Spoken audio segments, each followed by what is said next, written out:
Ken Huang. I'm the robotics coordinator for the Weston Robotics program for GNCE.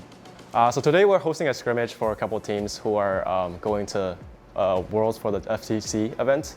A lot of these teams, 4 of these teams are the representatives from Massachusetts for going to Worlds, and 3 other teams are going to the New England Invitational Challenge. My name is Sophia Wei. I'm a junior at Weston High School, and I'm a captain on GNCE Diamond. And I'm Eva Odio. I'm also a captain on GNCE Diamond, and I'm a senior at Weston High School.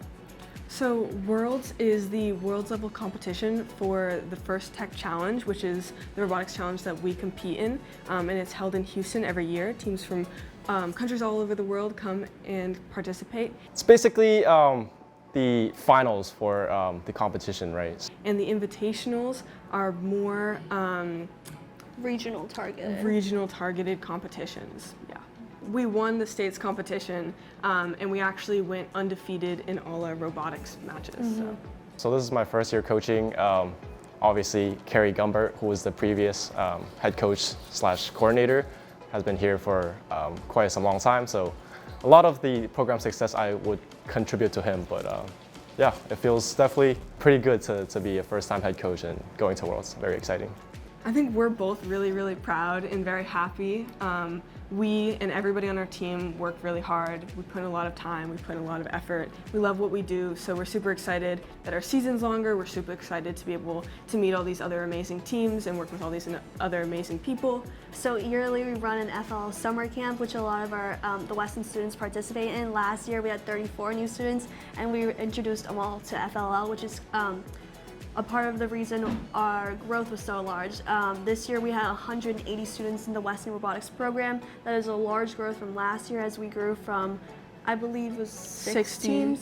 60? Oh, 60 students. 60 students, and this year we have 18 new teams in the system, which is a very big growth. Yeah.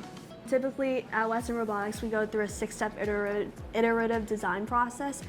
So first we come together as a team, we look at the constraints for this year's challenge, we brainstorm ideas, and then we develop these ideas. A lot of times that, kids come up with some ideas which they think is good, and then they test it, something goes wrong, they make another iteration.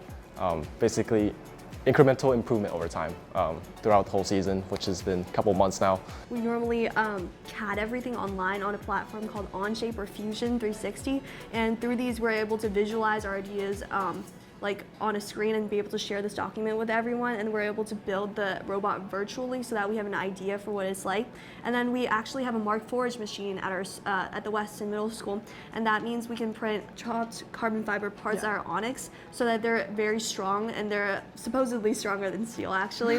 So we're able to iterate extremely quickly, go through many different versions before we settle on a robot. Definitely requires lots and lots of patience. We don't expect anything to work the first time, and it usually doesn't. So especially us being middle schoolers, we don't exactly have a lot of patience all the time, but patience is definitely key to success. Definitely a lot of work. I would say that for the hours I get contractually, I definitely put in more than that. I think the program needs to have more resources allocated towards instructions, basically. Recently, something that has come into play at the start of this year, which we did a little bit through the FLL camp, and now that we're traveling to Worlds and that we have a lot of travel expenses, is we're trying to do a lot of fundraising.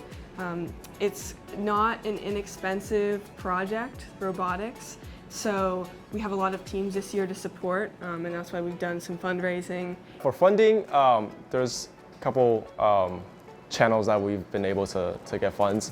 We ran summer camps in the last year for FLL kids. For the postseason, we've also been asking for sponsorships from local companies. Because shipping all these big robots in the hotel rooms and the convention center, it's all very expensive.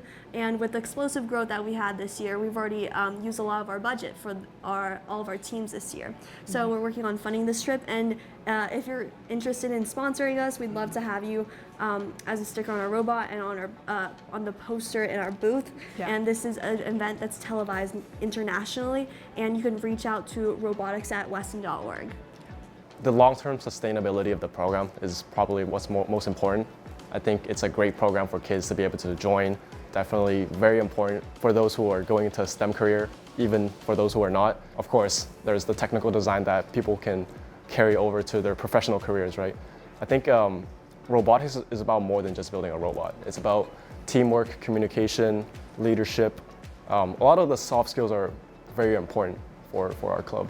As Dean came and said, it's a professional, it's a sport where everyone can go pro.